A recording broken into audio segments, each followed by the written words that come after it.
My early interactions with Digimon World 2 were ones of pure bewilderment. They had such a winning formula with the first game. Every 8-year-old was saying, why is he Pooh now? Like, why the hard pivot in approach? Well, I was a child then and I'm a man now, still playing Digimon, and it's never been more confusing. I'd hate to see the original milked infinitely, it would undermine the unique charm it had, and I'm fully behind sacrificing a series to avoid playing to the peanut gallery, keep that, artistic fire burning. It's why I dig the whole Digimon thing. It's not afraid to reinvent itself. But this? Really? Should Digimon World 2 have been an iteration of the last game? Maybe. Would that have ultimately driven the series to blinding stagnation? Yeah, probably. The most important question regarding Digimon World 2 though, is could they have even followed up the first with an improvement, and truthfully, I don't think so. While I still wouldn't say it's an amazing game, myself and many others have been way too harsh on Digimon World 2 in the past. It's a solid, if extremely bloated, dungeon crawly JRPG. For as questionable as it ended up being, shifting from downright experimental to relatively safe, you've still got to admire the balls on these guys. The first title in the World series would almost universally be heralded as one of the best digital monster titles, if not the best. Everyone is cripplingly aware of its flaws, but despite that, it's still regarded by most in a tier of its own. It's an enigma. If you tried to recreate it piece by piece, it couldn't be done. In the varying, barely functional mechanics and systems, the game almost feels alive. While that somehow works to its benefit, it's not wholly a compliment. It can only exist this way due to how sloppy the overall product is. But despite that, it functions just enough to aid the feel, enhancing the mysterious, ever-confusing air surrounding File Island. If you weren't in Europe and could actually beat the fucking thing. Flipping back to the subject of the video, you'll realise it's not just the events, presentation, and general design that changed, it's the fundamental formula, the essence. Digimon World 2 has many systems, but everything is a clear, evident piece of a puzzle. I could draw a database of every functional part with a pretty good idea of how things work and interact. It's methodical, intentional, sanitized almost to a robotic degree. Everything adheres closely to a formula, from the maps you move through to the obstacles you'll face and ultimately the standardized strides you'll have to make to see the credits roll. This is by design a procedural requirement. In this way, it's the antithesis of its predecessor. The systems work in intended ways, interacting exactly as they should at a glance, with functions performing, mostly as you'd expect. There's still a bit of retro jank. Everything's flipped, even down to basic motion, as the first title had 8 directional movement, where the follow-up was gridlocked. We start with a block child who looks like a Final Fantasy VII extra and whose legs flail far too quickly for his move speed. The first thing you'll be introduced to is a guy, and this guy tells you you've got to talk to 3 other guys and join one of their factions. We've got the Goldhawk, the Vaccine faction, who give you an Agumon to start. That's the safe bet. Black Sword are the Virus Boys and drop you a Devimon, the edgy choice. I like it. Whenever I've started in the past, it's been with one of these two, so I figured I'd go the Data faction, who give you a Patamon. Comparatively underwhelming. I just pissed off the 3 Patamon fans. While these choices have implied thematic weight in their mascots and what each faction allegedly represents, the only functional difference is the monsters you have access to at the beginning. Each club binds you exclusively to their type for the first third or so of the game by limiting your recruitment items and how your partners evolve. But look, don't worry, we'll get to that. Just know for now that segregation is hot in the digital world. Speaking to NPCs, we're not given a lot. All we can really pass is that we're rookie tamers and are to be guided by one of the aforementioned guys. The only major inkling of info we're given is from a Palmon doing a sexy dance for this creep, as she mentions we're currently in wartime. What are we warring against? War against what? Clearly not people who want to fuck Digimon, though I think they're the real enemy. There you go, I just pissed off 7 more Patamon fans. The game booklet gives us a glance at what prompts our fella to join the digital army as wild monsters are attacking a formerly peaceful city. And, stopping violent invaders is as good a motivation as any. After finalizing your faction, we're thrust into the tutorial mission, wherein we see the gameplay pivot. No longer are we an orange child, but a mech robot bug thing with eyes and feelings, but we don't care about that. We only use him for his body. The Digibeetle is our dungeon-faring vessel and consists of multiple parts. You've got your shelf for health, your energy pack for how far you can move, and then your auxiliary installments. Customizing the Beetle is one of my favourite parts of the game, as every time you slap a new cannon or a secondary piece of equipment on, you're given direct utility, you feel it. For example, there are 3 kinds of item-propelling cannons, one for healing, one for inflicting status ailments, and the last for direct damage. Then you've got a bug zapper and a missile gun, and both of these require specific types of ammo for the various obstacles you'll face. There's a storage box for how many items you can carry into a dungeon, more dead that the wham server. Tires, hands for touching booby, traps, a mine diffuser. There's so many varied parts for the slew of functions you're required to perform and to aid and control your preparation. The best part is that a majority of them are store-bought and are generally unveiled as a new area requires them, so you're not out grinding monsters for drops or having to find them in dungeons. They're just there, behind a slight paywall. Each part also has a certain amount it can be upgraded, so you're writing out and improving your current build at a lower cost instead of just dumping them for new items immediately. There's an upper limit to chasing incremental improvements for the older components, as sometimes it's simply better to grab the new ones, but overall it's a minor feature that doesn't matter too much. You're given a slight amount of control and customization, but more importantly, the system is simple. The necessity of these parts meant their accessibility had to be accessible, otherwise you'd have a needlessly complex system which is going to get in the way of progression by virtue of existing. Whereas the state it ended up in is only used to punish a lack of preparedness or outright carelessness. With this primed and prepared correctly, we can start skulking around dungeons, slowly as we only start with 100 EP and each step costs 1 energy. This means we must plot a carefully planned course around procedurally generated dungeons. The dungeons themselves are split into 3 parts. You've got corridors, rooms, and boss zones. Corridors are 1-tile wide spaces which connect rooms and can fork and branch in all sorts of annoying ways. Rooms are slightly more open quadrilateral spaces, with most being a few tiles high and wide. Both corridors and rooms can contain Digimon, but the monsters can't transition between zones. If they're in a space, that's the space they'll stay in. They can also contain obstacles, bugs, all that fun shit, but only the rooms can contain stairs to take you further into the dungeon. Effectively, the goal is to move through corridors, hit the rooms, and find the way down to the next floor. Stepping 1 square into a room unveils the entire thing on the minimap, preventing unnecessary movement, as if the room contains nothing of interest, you can ignore it and rapidly shuffle on through or go another way. They applied a line of sight principle, where being in the room would expose you to the entire view of it, which is reflected on the minimap and explains why corridors don't offer the same exposure, since they're low visibility. This can be seen as you approach a room from a corridor, as the final step you take before hitting the room reveals the 2 panels on either side of your next step, alluding to a wider view. This also shows that your vision operates on the 8 direct squares surrounding you, but due to the general design of terrain and how rooms instantly reveal, you can only see it on this panel and it forks in vents. Perhaps this gives away some earlier design insights, where rooms may not have always been fully exposed from the outset, requiring you to manually move through them to have them display, which, would be horrible if remotely true. I'm always impressed by games that nail certain design choices on their first try, just little additions which make any particular game indefinitely better because someone paused and critically considered player interactions in the world. Like, I'm always going to jerk off the original Final Fantasy for the NES, as when you walk into NPCs, their movement speed doubles to get them out of the way faster. I would put the room reveals in Digimon World 2 on that level of consideration. It may seem like a no-brainer, but it's really brilliant. Unfortunately, the same can't be said of the roaming monsters contained within, as rooms often have a monster or 2 in each and are designed in such a way where dodging them is impossible. If you land within 1 space of a field monster, an encounter begins. This includes diagonals, and most rooms are only a few spaces wide or high. I'd say about a quarter of the rooms you enter allow you to dodge monsters, with the majority being effectively guaranteed. What's the point of giving them free movement if a large majority function like forced encounters anyway? You got a monster in a corridor you need to move through? That's a guaranteed encounter. This would be a nitpick if the game weren't so slow, but what should be a very mild complaint about under-designed traversal becomes a huge gripe with these unavoidable encounters when they add fucking 5 to 10 minutes of playtime to every battle. Each foe moves as you do, so if you perform an action such as opening a chest or destroying a bug, field enemies are also granted a turn. They can have varied patterns and movement behaviours. Some sluggish monsters take 2 turns to move, where some of the faster ones can move 2 spaces at a time. Some even flee from the player, presumably due to a power difference. I'm not entirely sure. A few more behaviours might have helped, perhaps a monster who stands still and guards a chest, or blogs. Every so often, you'll be forced to choose between skipping a battle at the cost of a chest, or getting the chest and the monster catching you, and that is a great interaction, but I wouldn't say it carries the lows. There was a lot of potential here, and little was realised, with most encounters feeling like a punishment, particularly later in the game.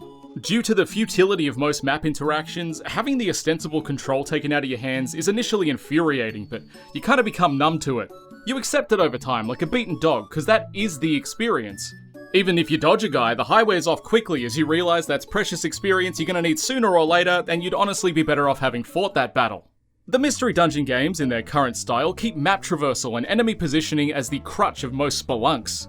Foes will try to marry the player or give chase to keep the pressure on in an attempt to dwindle your resources and keep you thinking on your feet.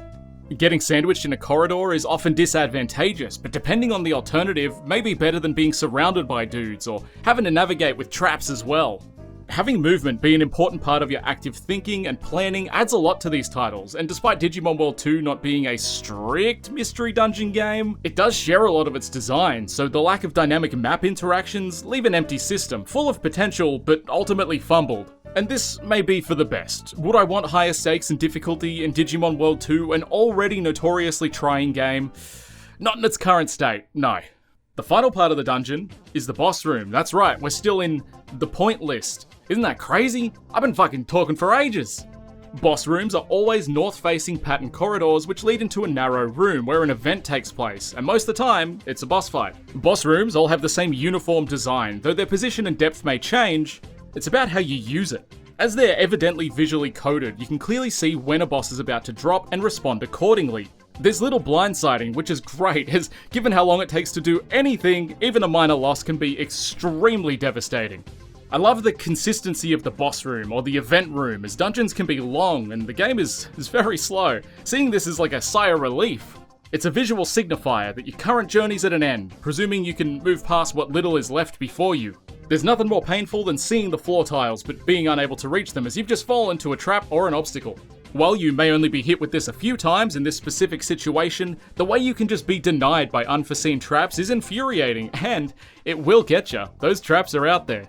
Obstacles on the whole are inconvenient, that's the point of them, but there are only a handful of maps where you're actually required to remove them, and they're often an implicit progress wall.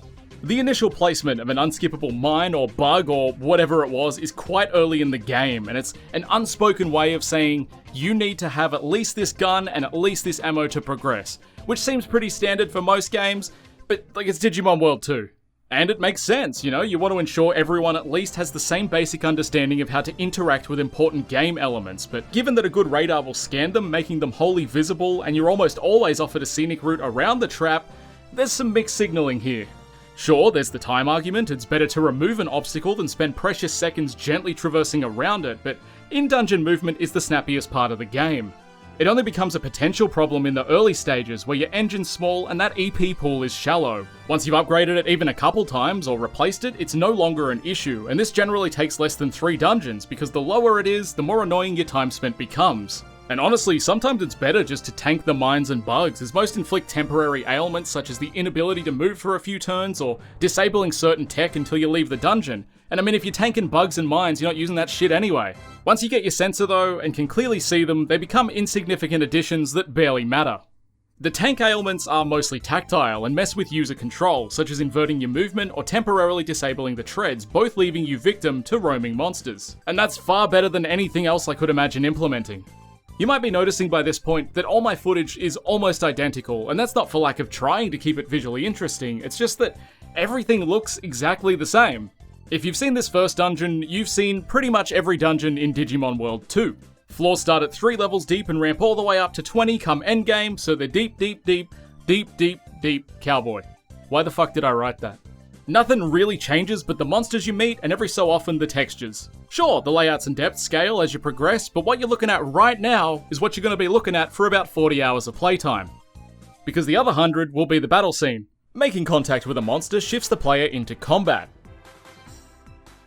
Hang on, give it a sec, it's still loading. Ah, there we go. Hey, the load was worth it. The models look amazing, even if the PlayStation can barely handle them. You've got 3 blokes, your opponent's got 3 blokes, and you duke it out until someone falls over. Skills and abilities cost MP, even the basic attacks, and defending not only increases defense, but restores a bit of MP, so you're never out of options. The standard type triangle comes into play, where viruses corrupt data shows that vaccines are ineffective, and vaccines prevent the viruses. I'm getting mixed signals from the Digimon guys. Then you've got secondary types, fire, ice, darkness, you know how it goes. These can increase or decrease damage, but none of that really matters, because what you want to do is lower your enemy's defenses and roll the game. Even before that point, you're not given much sideways mobility in terms of monsters and attack types, and the game overall is pretty easy, so the incentive to apply this system is simply not there. I'm not saying you can't use it effectively. When you see an opportunity or when the dice land in your favor, it can aid in victory. But you can also blindly steamroll the game playing as pretty much any monster. This is the least of the game's worries, but the viability of monster collecting seems at odds with how combat is intended to work. As you're borderline locked into a type in the early game, and moving sideways or digressing through the Digivolution tree takes a long time, unless you've got a speed up button or absolutely nothing better to do, you're gonna make do with what you've got, at least until a fair way into the game.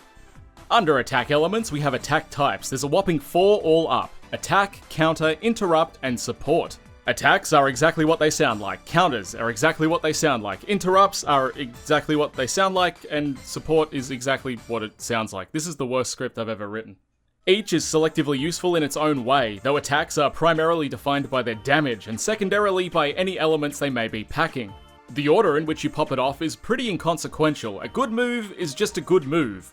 With so many techniques, likely in the hundreds, it's impossible to fully test and measure them all in a single playthrough without really going out of your way, so you're going to find a couple that have a good damage to MP ratio, grab a couple supplementary elements, and ride those to victory. With no attack redirects for fallen monsters, being aware of how many hits a foe can take may save you a turn or some damage, so having these go-to abilities you're familiar with makes reading and reacting to foes much simpler. You're also not privy to monster health as the attacks are playing out, and can only check it back at the attack selection menu. You can see the damage dealt, but what kind of effect that has on a foe is a secret until after it's all done. This is a minor complaint, but it'd be nice to see the health bar deplete as the attack connects, but I guess it doesn't really matter as you get that info before you make your next move anyway. I personally leaned very hard on paralysis, defense decreasing ailments, and type neutral attacks, as with how fast you'll move through companions' abilities and foes, it becomes quite the task constructing a mental map of what's gonna work where. So I opted for the lazy man strat and attempted a universal approach, and it got me to the credits, so it worked. Honestly, dropping enemy defenses breaks this game in a way that shouldn't be possible, but when you're 150 hours in, you're not thinking about equity for a PlayStation 1 enemy AI, you just want to get the fuck out of there. Combat is slow, there's no stepping around it, and not even slow for modern standards where our attention spans are so drained that watching an attack animation last 2 seconds makes our legs jittery. It was slow for the time. I'm gonna play a whole ass round of Digimon World 2 against a bunch of other titles from the same era, and we're gonna clock them. If you've got those jittery legs and want to skip it, I'll timestamp it for you in the description.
God, wasn't that painful? It's like wading through a swamp of glue. Now imagine doing that over the course of 100 hours.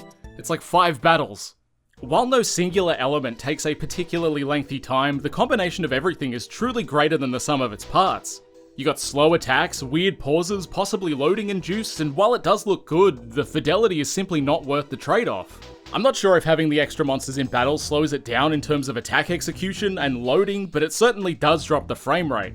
I vaguely remember 6 monsters in combat kicking it down to like 15, maybe 10 frames a second, where only a couple fellas presents a much higher frame rate. Battles in these gorgeous looking games, you know, for PS1 standards, were often set to low frame rates because it didn't really matter, and the visuals you'd gain as a result were huge. It helps that it's not real-time or ATB combat, so the difficulty isn't unfairly impacted either. Speaking of, difficulty in Digimon World 2 is kinda non-existent. Due to the sludgy progression and the full heal you receive from leveling up, you are always packing on stats and almost always in great health. The occasional boss might stomp you, but that's only if you're underprepared. From what I can tell, these are slightly beefier versions of regular monsters, but if you don't struggle with the fodder, you're not going to struggle when they're a little bit tougher.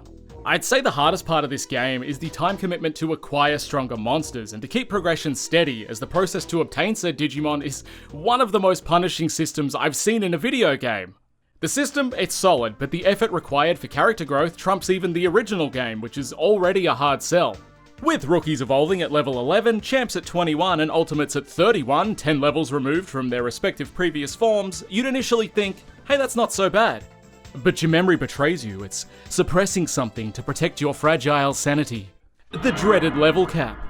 Most monsters start with a level cap barely above their Digivolution stage, but some are below. It's actually something I never investigated, cause it doesn't matter and I don't care. What matters is how you increase it. The process of DNA Digivolution sees you take a fodder monster and viciously grind it into a fine mist, only to be absorbed by your primary monster, increasing its level cap by the fodder monster's level divided by 5. If you mince a level 10 monster, your cap goes up by 2, where a level 25 fella grants you 5 additional levels. The core monster is reverted to their prior evolutionary stage, with their level also reduced to the starting level of said stage, 1 for rookies, 11 for champions, etc, you get the point.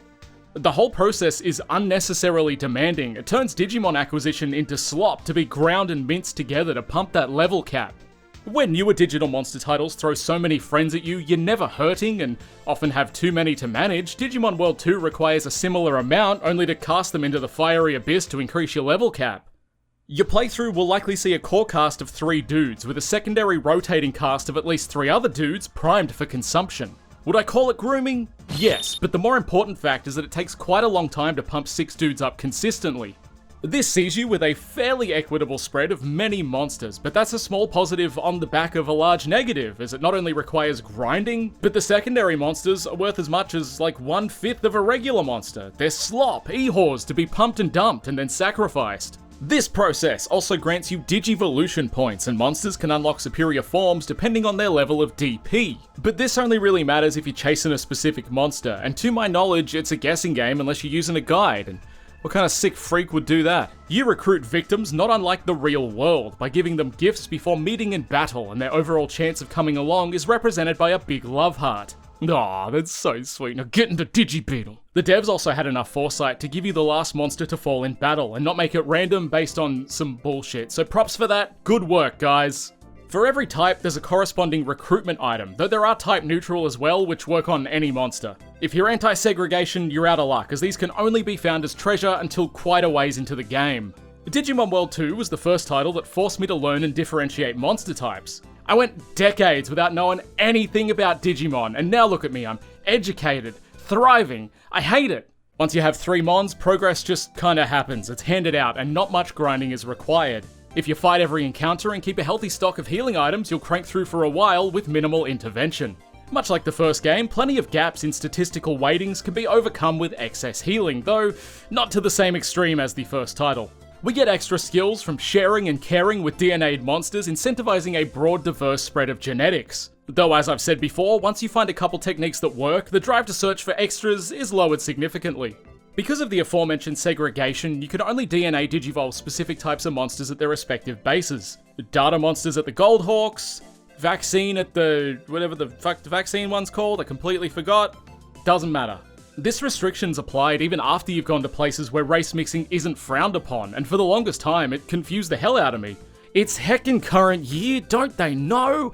I would scream impotently to nobody. Genuinely, this tripped me up. I thought there was a particular trait that disallowed monster fusion, but it was just me not paying attention. I was legit 100 hours into the game before I realized what was going on. Now, I've made a Grandia comparison to a Digimon game before. In my Digimon Adventure video, I compared the battle systems, but that video sucks. So I've got another one for you. Is Grandia the ultimate digital monster-coded experience?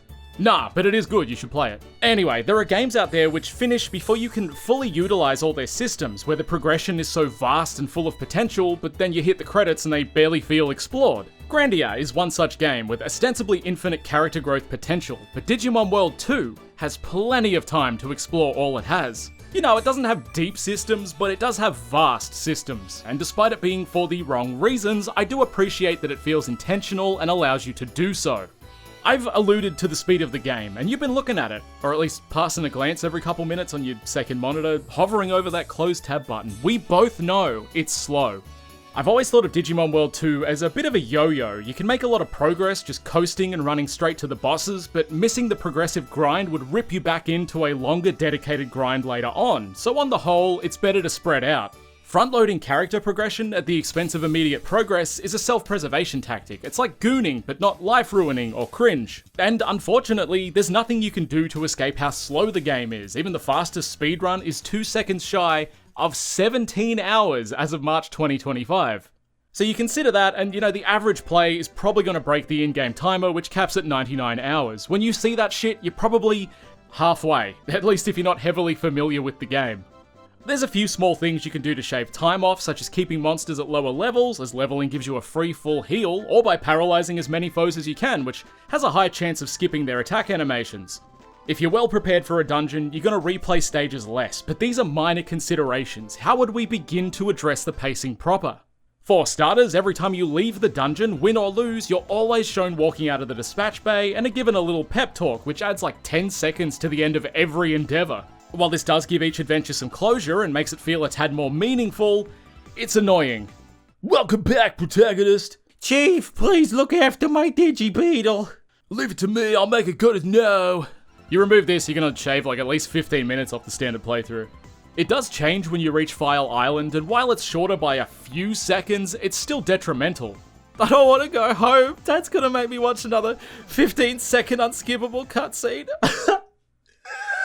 Digimon World 2 has a few smaller dungeons, which have one floor followed by a boss, but the guy sending you down is usually a friendly who wants to test you. I don't know why they needed their own mini-dungeons. Why can't we just fight in your office? Why do I have to spelunk down 2 floors? They are a breath of fresh air and feel like a reward, but are ultimately another waste of time when they don't have to exist at all. Allowing monsters to level up more than once per battle would shave tens of hours off a playthrough and would make grinding far less tedious. If you've got a level 1 monster and they need 50 experience to level and obtain 1 million from a battle, they go to level 2 and their experience countdown is set to 0 as it's already filled, but to hit level 3 you've got to do 1 more battle. With the amount you have to de-digivolve, resetting your level to 1 for rookies, this would cut the 10 required battles to hit level 11 down, and I don't know by how much, but even 9 is better than 10. Speaking of de-digivolution, every time your monster goes back a stage, most of his abilities are unlearned until he hits a certain level, after which you're prompted with the skill learning window and have to shuffle them around again. This happens multiple times per cycle, which gets worse the more abilities you inherit. Given the option to permanently learn and unlearn skills would shave down a huge annoyance, but also quite a bit of time.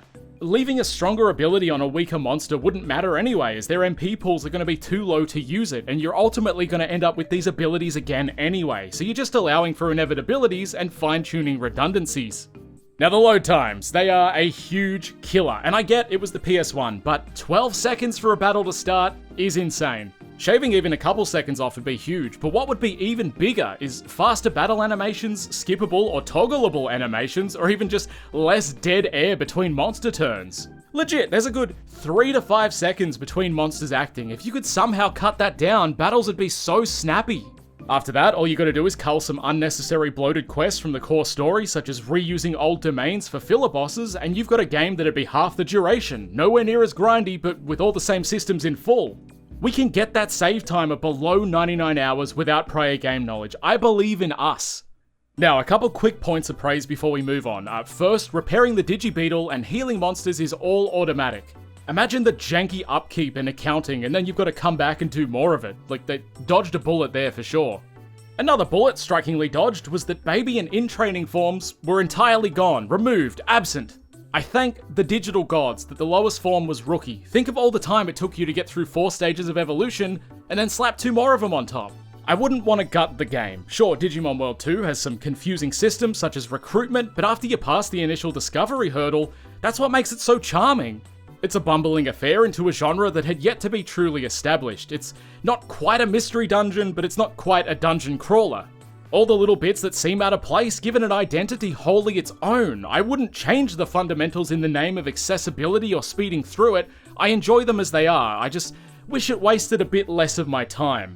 As it stands, it's got the systems and mechanics of a 7 trapped in the bloated body of a 3, so that's like a solid 5, that's wife zone, but with the power of hindsight, it could easily have been more.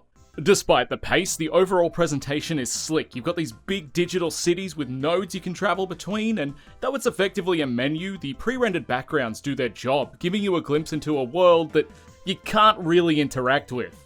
Humans tend to build and progress to escape nature, so it makes perfect sense why we never see it, but the merging of the artificial and natural is one of those things that feels distinctly Digimon, and its absence is blatant. You'll never see it in dungeons. There's vaguely soil textures adorning the walls and floor, but the dungeons already feel so artificial and samey, they don't tick the box. It goes without saying that the few non-dungeon maps you can interact with are also cold factories or sterile bays. There's very little going on outside that. Everything's riveted steel plates or methodically tiled floors with pristine patterns or emblems positioned in neutrally inoffensive ways. It's a little dystopian, but I think it was meant to be. It is a bit of a bait and switch, as when you're on the Directory Continent overworld map, you see mountains, greenery. Is that water, or is that just a blue outline? It looks like water to me, but every functional zone is an underground bunker.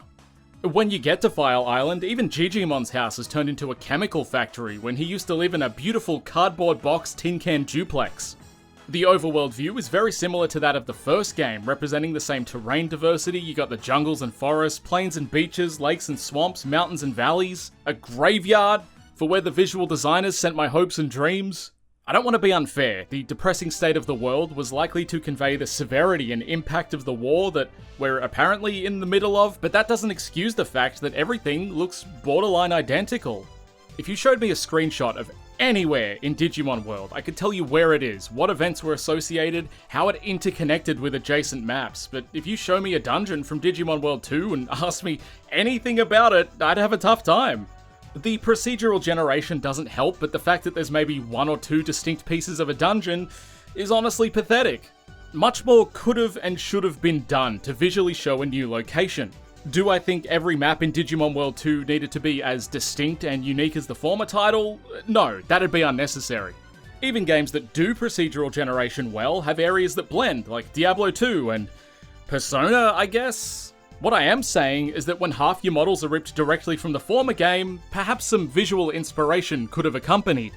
In Digimon World 2's defense, elements like bugs, traps, mines, and monsters do escalate, so the environment itself gradually shifts in non-vanity ways. I could tell you if a dungeon was early or late game based on the color of the bugs or the roaming horrors within, but the actual design is almost universal. I just think hundreds of hours of staring at artificial interiors may be long for some fucking green. Like, sure, I could go outside, but why? There's no Digimon out there. They're lucky the music is good, as it always is. If you walk away from a digital monster game upset with the audio, you are wrong. And while I do miss the blending of the natural soundscapes, I'd hate to beg for an element only for it to be saturated and killed. I mean, it'd also make no sense because there's no nature. It is made up for with general sound effects, the chugging of the beetle, the squeak of its wheels, the patter of your feet on the ground which shifts to a light clang when stepping on the steel grates. They had the sound effects locked down. And who could talk about sound design without discussing the war cries of each monster as they shoot their particular coloured energy blast at their foe? The blatant ignoring of the translation's great too, where Agumon will scream baby fire and the game pretends like he's saying pepper breath. It's the most late 90s translation discrepancy. It's so charming. In the same vein, it's cute how all the Digimon gifs are things that were popular in the same time period. Of course, that makes sense, but it's such a harsh contrast to what we have now, it's kinda mind-blowing. You got skateboards, digivices, portable CD players. Like, what is Birdramon gonna do with a wristwatch? He's got a smartphone. Despite dungeons being bland, when an NPC shows up for a story event, their Digibeetle is wholly unique. They got their own colours and designs. They could have easily given everyone low-level generic tanks, but instead chose to give them some personality. Honestly, their Digibeetles have more personality than their actual fucking characters do. It makes me think their inclusion was originally scoped to be larger instead of just dialogue delivery vessels and points of interest to be kidnapped, which happens more than it should. Now, despite my jokes, there is an actual narrative to Digimon World 2. The core story is, there's a war, each zone is full of random Digimon, some wild, some scheming evil ones with a plan, and an IQ above 70. You save Angemon, then beat some more evil zone guys and capture a woman who stole some parts, which leads to a city of engineers that never really goes anywhere. Eventually, you chase some Blood Knights who show up, then find a dude called Ben Oldman who wants to send you back to File Island to tackle the Puppet Master.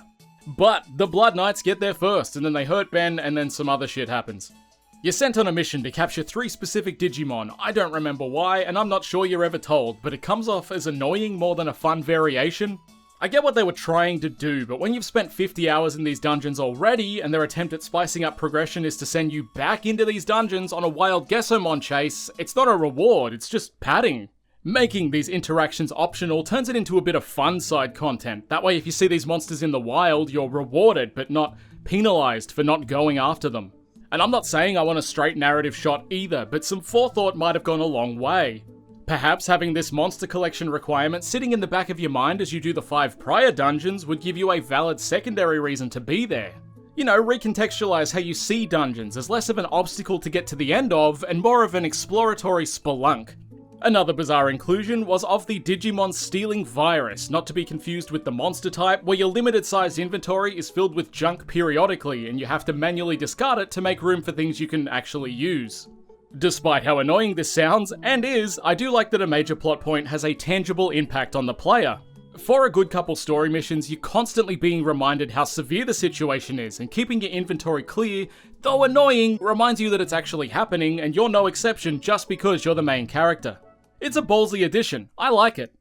Arriving in File Island after many unnecessary revisits to previous zones to clear out generic foes, we gotta clap a Tyrannomon then save Gigimon, and for some reason, this involves 4 more bog standard dungeons.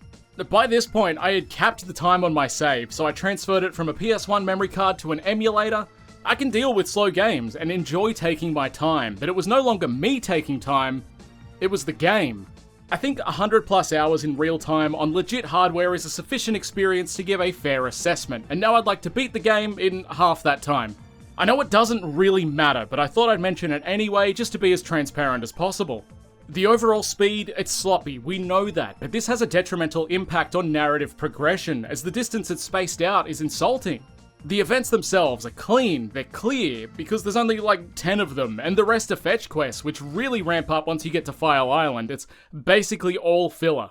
We've already saved Angemon, who was the leader of a sect of Digimon, but now we have to save Gigimon, who is the leader of a sect of Digimon. Then our friends catch up with us, but they get turned crazy for a 3rd time, and we've got to fight them again? It's only toward the end of the game where we actually see the guys who were pulling the strings, the higher level puppets of the Master, the Chaos Generals, then we have to steal their jewelry and use it to find the Chaos Lord. They're sick as bosses conceptually, but their quests are the same thing we've been doing all game, so the build-up just isn't there. They're let down by the developers' adherence to their one tired trick. We confront Chaos Lord's partner, Crimson, who then fuses with the 3 Chaos Generals, but as I mentioned before, any solo guys are jokes, so this narrative excitement is immediately undercut by the mechanics. Crimson is seething and wants to go back to the real world, so allowed a demon computer virus to fuse with his digitized version of his flesh self, and then fused with a Digimon created by said demon virus and died. That was a good plan. It's revealed that we're the Chosen One, the greatest tamer of all time, the only one capable of stopping this demon Digimon man virus. So we get shot into space, digital space, I guess, fight a Guardian who can't beat the final guy, and then we run 2 final dungeons and clap Gaia, who wants to trap everyone inside the computer with him. The final dungeons are simple squares with a handful of patterns, so you can very quickly identify them and clock them in record time. Despite being 20 odd floors deep, you clear them pretty quick. They were very refreshing after running far longer dungeons all game. Gaia is 2 bosses. First, it's the solo boss who dies quickly, and then it's him with his 2 hands, and they're a little bit tougher, but I literally just told you we're the chosen guy who will win, so we do.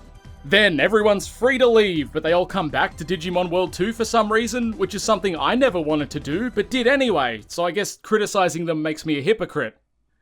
Digimon World 2 is so close to being great.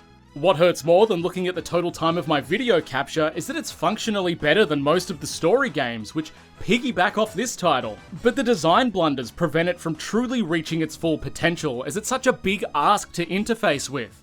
The combat's fine, the dungeons and progressions are padded but functionally sound, and the obstacles within are relatively interesting, with a narrative that could have been more impactful if it weren't held back by such baffling lethargy. Well, I guess I better redo Digimon World 3 as well. See you in 2 more years, you old bastards. Don't die.